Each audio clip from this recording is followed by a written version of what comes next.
আমাদের পানীয়, আমাদের খাদ্য এবং ঔষধ এই তিনটাতে ভেজাল করলে সর্বোচ্চ শাস্তি মৃত্যুদণ্ড রাখা উচিত। আমার বাবা নিজে ক্যান্সারে মারা গেছে, আমার হাতের উপর দিয়ে চটপট করতে।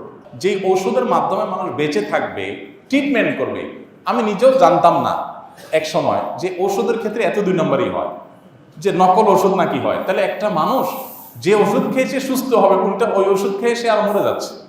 নিরাপদ খাদ্য, নিরাপদ পানীয়টুকু, মানে শুধু একটু পানি পান করবে মানুষ, এইটুকু নিরাপদ 50 বছরে কোনো সরকার করতে পারে নাই। দেখুন, আমি প্রায় সময় বলি 50 বছরের বেশি সময় হয়ে গেছে আমরা দেশটাকে স্বাধীন করেছি, আমাদের বাবারা চাচারা স্বাধীন করেছেন। তো 50 বছরের বেশি হওয়ার পরও এই দেশে এতগুলো সরকার আসছে গেছে, কোনো সরকার এদেশের মানুষের খাবার, মুখের খাবার এবং পানীয়টাকে নিরাপদ করতে পারে নাই। পৃথিবীর বিভিন্ন দেশে আপনারা যাবেন, যারা বিভিন্ন দেশে গেছেন, আপনি পানি পান করবেন, পানি পানের যে ব্যবস্থাপনা একটা রাষ্ট্রে সব জায়গায় আছে, 100% সেফ, নিশ্চিন্তে আপনি পানি পান করতে পারবেন। আমরা যখন বাইরে যাই, আমাদের দেশে দোকানে গেলে, মুদি দোকানে গেলে একটা কেকের প্যাকেট, একটা বনের প্যাকেট বা একটা আপনার ফাস্টফুড আইটেম, এটা মুখে দিতে আমরা 10 বার চিন্তা করি।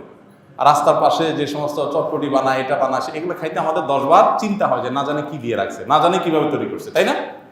নিরাপদ খাদ্য, নিরাপদ পানীয়টুকু, মানে শুধু একটু পানি পান করবে মানুষ, এইটুকু নিরাপদ 50 বছরে কোনো সরকার করতে পারে নাই।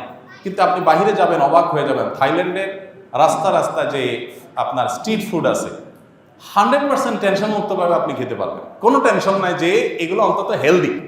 হালাল হারাম এর ব্যাপার আছে, সেটা ভিন্ন বিষয়, কিন্তু একেবারে টেনশন মুক্ত হেলদি। অর্থাৎ এটা তারা নিশ্চিত করছে কেউ কোনোভাবে এগুলোতে কোনো অন্যায় করতে পারে না। আর আমাদের এখানে পুলিশে কিছু টাকা দিয়ে দিতে পারলে সব হালাল, আর পুলিশে টাকা না দিলে হালাল জিনিসও কি হারাম হয়ে যায়, দৌড়ের উপরে থাকা লাগে। যেটার কথা আমি বলছিলাম, নিরাপদ ঔষধ, নিরাপদ খাদ্য, নিরাপদ পানীয়, নিরাপদ ঔষধ, এই তিনটাতে নিশ্চিত করা। দেখুন, যেই ঔষধের মাধ্যমে মানুষ বেঁচে থাকবে, ট্রিটমেন্ট করবে, আমি নিজেও জানতাম না এক সময় যে ওষুধের ক্ষেত্রে এত দুই নম্বরই হয়, যে নকল ওষুধ নাকি হয়। তাহলে একটা মানুষ যে ওষুধ খেয়েছে সুস্থ হবে, উল্টা ওই ওষুধ খেয়ে সে আর মরে যাচ্ছে। বাংলাদেশের বহু গ্রামে, আমি আমার গ্রামের কথা বলি, আমার গ্রামে, লক্ষ্মীপুরের আমার গ্রামে, শুধু আমাদের বাড়িতে 8 জন মানুষ ক্যান্সারে মারা গেছে। আমার বাবা নিজে ক্যান্সারে মারা গেছে, আমার হাতের উপর দিয়ে চটপট করতে। আমার চাচারা কয়েকজন মারা গেছে, চাচাতো ভাইয়েরা কয়েকজন মারা গেছে। কেন? খবর নিলাম যে পানি যেটা খায় পুরা গ্রামের মানুষ, এটা ক্যান্সারের কারণ। আর্সেনিক আছে, আরও অন্য বিষয় আছে, যেগুলোর কারণে এখান থেকে ক্যান্সার হয়ে যাচ্ছে। সাতক্ষীরার একটা গ্রামের মানুষকে নিয়ে দৈনিক পত্রপত্রিকা নিউজ হয়েছে যে একটা গ্রামে মানুষ মরে, অনেক মানুষ মারা গেছে শুধুমাত্র পানি বিশুদ্ধ না থাকার কারণে, পানিবাহিত অসুবিধার কারণে। আমার নিজের বাসায় এই যে কয়দিন আগে পরপর 3 জন জন্ডিসে আক্রান্ত হয়ে চরম অবস্থা হয়ে গেছে, মরণাপন্ন অবস্থা হয়ে গেছে।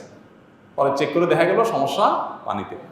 তো খাদ্যে ভেজাল, এটার কারণে কিডনি শেষ হয়ে যাচ্ছে। আমাকে এক ডাক্তার বলেছেন যে বাংলাদেশের যতগুলো ডায়ালাসিস মেশিন আছে হসপিটালগুলোতে, এগুলোর একটা তো আপনি দেখবেন স্লট খালি নেই। এত পরিমাণ কিডনি রোগী হয়েছে এদেশে যে একটা তো কি নাই, স্লট খালি নাই। অসাধু ব্যবসায়ীরা খাদ্যের মধ্যে ভেজাল দিয়ে দিয়ে আমাদের কিডনি শেষ করে ফেলতেছে। ক্যান্সার রোগী ঘরে ঘরে হচ্ছে, হার্টের রোগী এত বেশি যে হার্টের অসুবিধার কারণে, হার্ট অ্যাটাকের কারণে মানুষের মৃত্যু বরণটা এখন ডাইলভার্ট হয়ে গেছে। এখন এগুলোর জন্য দরকার কি? আমাদের পানীয়, আমাদের খাদ্য এবং ঔষধ এই তিনটাতে ভেজাল করলে সর্বোচ্চ শাস্তি মৃত্যুদণ্ড রাখা উচিত। কারণ আপনি এগুলোতে ভেজাল দিয়া মানুষকে মৃত্যুর মুখে ঠেলে দিচ্ছে, এটা মানুষ হত্যার কাজই করতেছেন। অতএব এবারে সর্বোচ্চ টলারেন্স রাখা উচিত, কোনো চেহারা না দেখে যে মানুষের খাদ্যে ভেজাল দিলে। আমরা দেখি ভেজাল বিরোধী অভিযান হয়, ম্যাজিস্ট্রেট যা এটা হয় সেটা হয়, আরে রং মিশাই দিয়ে আমাকে শেষ করে ফেলতেছে, আমার কিডনি শেষ, ড্যামেজ হয়ে যাচ্ছে, আমার হার্ট শেষ হয়ে যাচ্ছে, ক্যান্সার হয়ে যাচ্ছে, আর জরিমানা করতেছে 50,000। আরে 50,000 টাকা তার জন্য কোনো ব্যাপার নাকি? এই জন্য আইনের পরিবর্তন হওয়া দরকার। ম্যাজিস্ট্রেট তো আর কিছু করার নাই, তিনি তো আইনের আলোকেই কাজ করছেন। আইনের পরিবর্তন হওয়া দরকার। নিরাপদ খাদ্য, নিরাপদ পানীয়, নিরাপদ ঔষধ, এটা নিশ্চিত করতে হবে যদি আমাদের বাঁচতে হয়। এত রোগী আমাদের দেশের, কোটি কোটি টাকা প্রতি বছর আপনারা পত্রপত্রিকা দেখেন, ইন্ডিয়াতে যায় ঢেলে আসে, থাইল্যান্ডে যায় ঢেলে আসতে হয়। কেন? কারণ এদেশের চিকিৎসা ব্যবস্থা সেরকম উন্নত হয় না। চিকিৎসা ব্যবস্থার প্রতি এদেশে কি হয়েছে আমাকে বলেন? 50টা বছর ধরে যেটা হয়েছে একেবারে হয় না আমি বলবো না, কিন্তু যেগুলো হয়েছে তার চাইতে বহুগুণ বেশি হতে পারত। অপশাসন যদি বন্ধ হতো তাহলে মানুষ অন্তত এই জিনিসগুলো পেতে পারত। আস-সুন্নাহ ফাউন্ডেশন, উম্মার স্বার্থে সুন্নাহর সাথে।